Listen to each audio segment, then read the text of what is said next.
What's up, good people? So I'm sure y'all heard about the Nolan Wells story, a young man that went on a 4th of July trip out to a remote island outside of Mississippi. And I'll post a link in the description. I'm sure if you clicked on this video, you know that what this is about.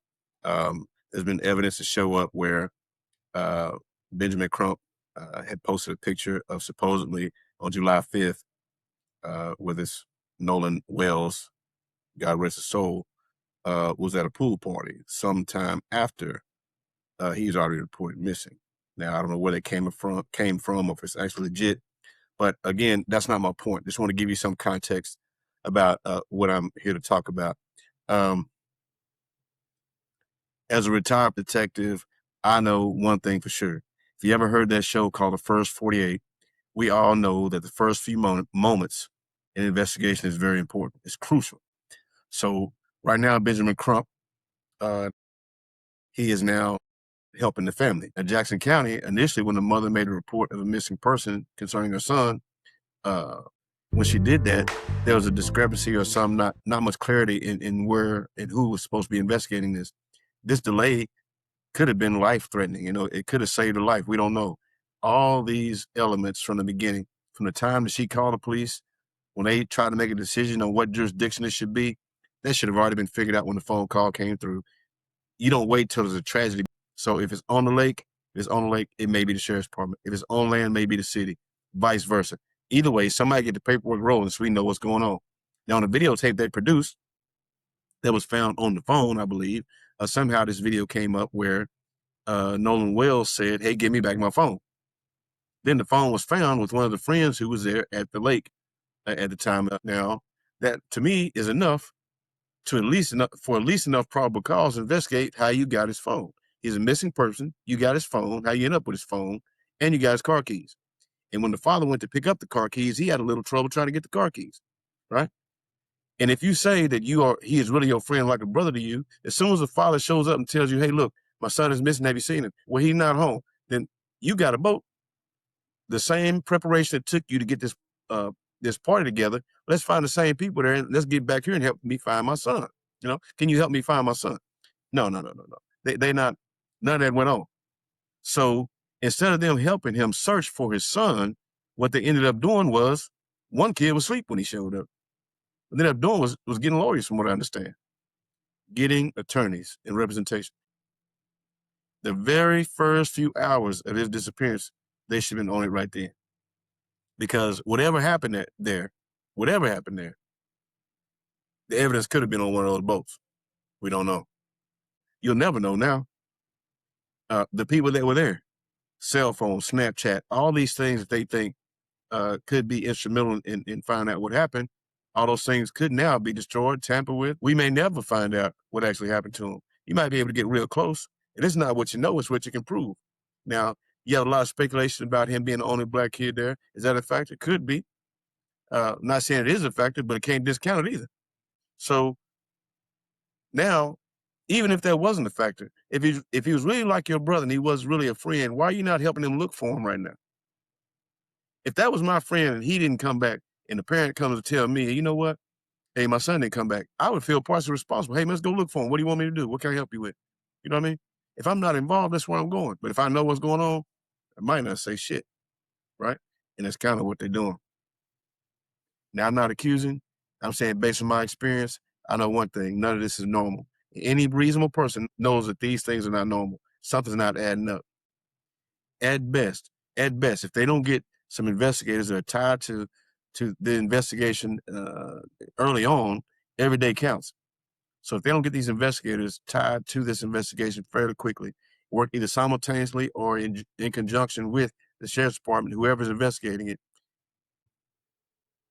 there'll be a lot of speculation, a lot of guessing, and it may be a civil suit of wrongful death, or there may be a suit against the police department in a jurisdiction for their lack of ineptness, or let's say dereliction of duties, or whatever the case may be. They may find something that's further down the road. But as far as solving the crime right now, who did what to him, I think they dropped the ball. And trying to get that evidence right now is going to be very difficult. Not saying it's impossible. I'm saying it's very, very difficult.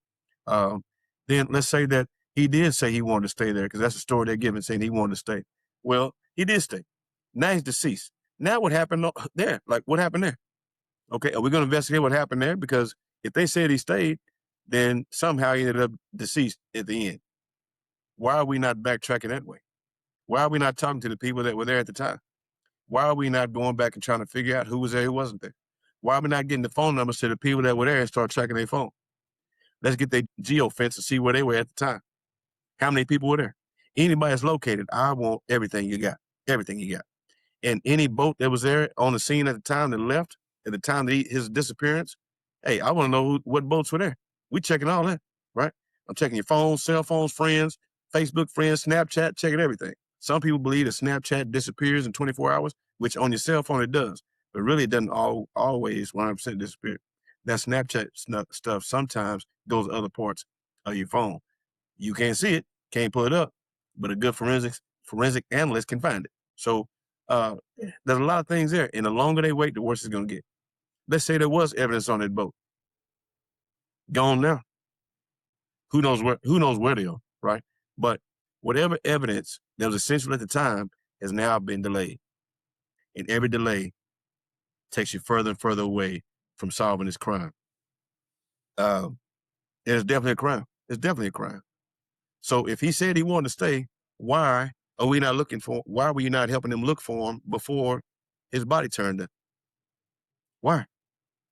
Why? When the father showed up saying, my son's missing, he didn't come back. He left with y'all. His car's out here. You got his cell phone and his car keys. What's going on? If you had planned on taking this boat trip down there, then why don't you help me with the same preparation it took to plan this trip to help me find my son? If you really his friend, what are we doing? And why are you so defensive when I come to ask for my son's keys, right? This is me as a father talking to the person who was there at the time. If he's really a brother to you, like you say, then why are you not helping me look for him? Why are you not at least provide me with information that could help me find my son, or at least figure out what happened? Unless you're part of it. What are we doing? Why does my wife have to track down my son's cell phone when all of y'all know where it is? And it's in your living room, in your bedroom, on top of an Xbox. You said it wasn't there, and another girl called, said, no, his keys are on top of the Xbox. Now, in your house, what are we doing? Did you look? Maybe you didn't. Maybe you knew and didn't want to say nothing. Maybe you didn't realize that someone else knew, right? Yeah. So is this young girl who said the keys were on top of the Xbox, is she a key witness? Is she somebody that's trying to let you know that, hey, he's the one? Is she telling you that, hey, I put the keys there so you know he's the one? Is she the one? I don't know. But you won't know until somebody gets down to that and starts talking to people. Now, Benjamin Crump, right now, he's doing things that, I get it. He's an attorney.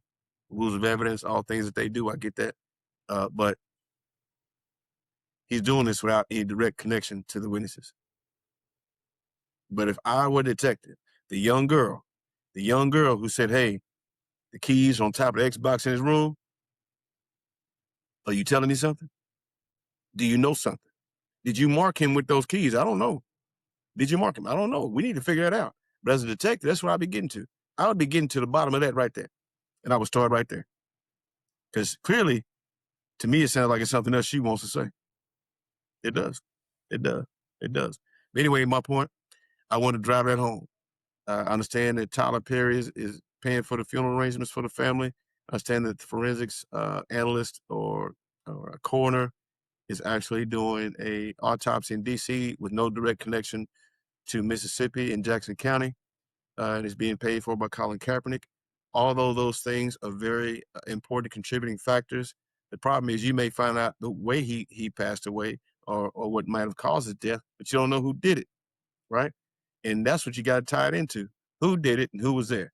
Now you got to go backtrack with the cell phones and everything else and hope that you can find it.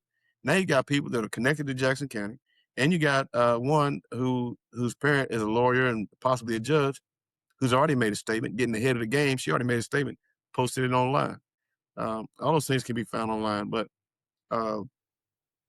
my concern is if you wait too long, they may know who did it and may not be able to prove it later, because the longer they wait, the worse it gets. I hope that justice is brought to this situation. I hope that there's some closure for the family as best can be. Anybody who's involved, police, non-police, whoever, that's instrumental in protecting the people who might be involved. We did it indirectly, on purpose, insinuated, left something out, or you just did some dereliction of duty, didn't do your job. Whatever you did, I hope you're held accountable. Yeah, I do. I do. 18-year-old young man lost his life, supposedly with his friends. Clearly, they're not his friends because they didn't help look for him. They lawyered up. They left him, said he was left there, said he wanted to stay. Well, he stayed for whatever reason. Now we got to find out if he was deceased in the water, out of the water, before he left, or later on. We don't know. We don't know. And this picture that Benjamin Crump posted, that's going to bring a lot of questions. You check it out on Twitter. It's a picture posted with him in a pool, supposedly at that location on the 5th of July. We'll see. On the 5th of July, that's when that picture was posted. If that's accurate, it is not, auto-generated AI or anything like that. I don't know. But if they can verify that picture is authentic and the timestamp is accurate, then, it's going to raise a lot of questions. But again, in closing, the longer they wait, the worse it's going to be. They might be able to prove his manner of death, but you want to hold those accountable who are involved. Anyone who's involved, whether they reported it, didn't report it, witnessed it, didn't tell, didn't say anything they should have to bring closure to his family and to the case, hope you pay dearly. Hope you pay dearly. I really do. Any police officer who was in there, they kind of let it go on and then were instrumental in allowing this situation to fester and not be investigated properly with the right vigilance, the right fervor, the right zeal. I want you to get after and get to it, right? If that's my son or my child, I want you to get to it. If somebody stole a cell phone, well, can we start there? His cell phone was stolen. On the camera, it says that, hey, he's asking for his phone. Then we find the phone at somebody else's house. Is the phone recovered? Yeah, the phone's recovered. But he's a missing person now. Now he's deceased. Why are we not getting to that? Why are we not getting to that? I'm not comfortable with this at all.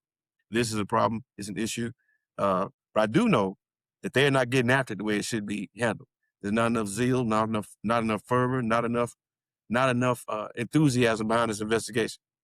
All the enthusiasm is given by people who are not directly connected to the witnesses. All the enthusiasm is given by those who are not directly connected to the witnesses. That is a difference. That is a difference. The longer they wait, the worse it'll get. There's a reason why they got a show called First 48, because first 48 hours are very important. July 4th was the incident. The body didn't show up till the 6th. That's about 48 hours. Anybody who's good investigator knows one thing. Those first 48 hours are crucial. Very, very crucial. And it's about 48 hours. Yeah, before his body turned up. But we'll see. If they can't prove it, they may prove his manner of death, but they may not be able to prove who did it or how many. If there is any justice to be had, if it was a murder, if there's water in his lungs when they found him, then you know he drowned. If there's water not in his lungs, and quite possibly he was deceased before he was in the water. Those are just details that some people already know.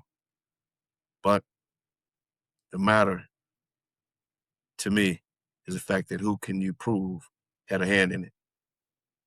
I can prove who didn't help. I can prove who didn't give a shit later. We can prove that very easily. But can you prove who did it? At best,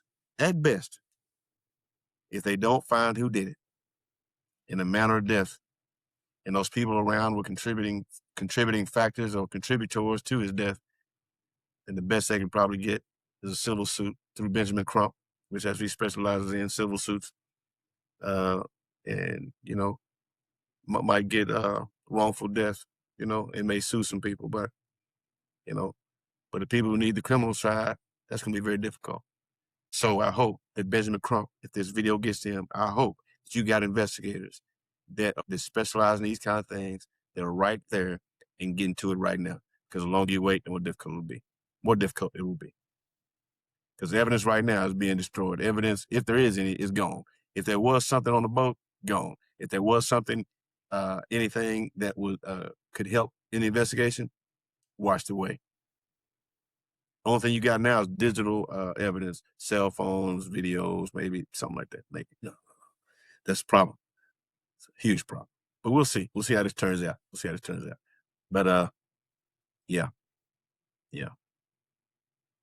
Y'all tell me what you think. Peace. Been through a lot, but I know it won't last long. No, it won't last long. It won't last long. Yeah, my mama told me keep my head up. My daddy told me don't let up. Negativity, they tryna mess my head.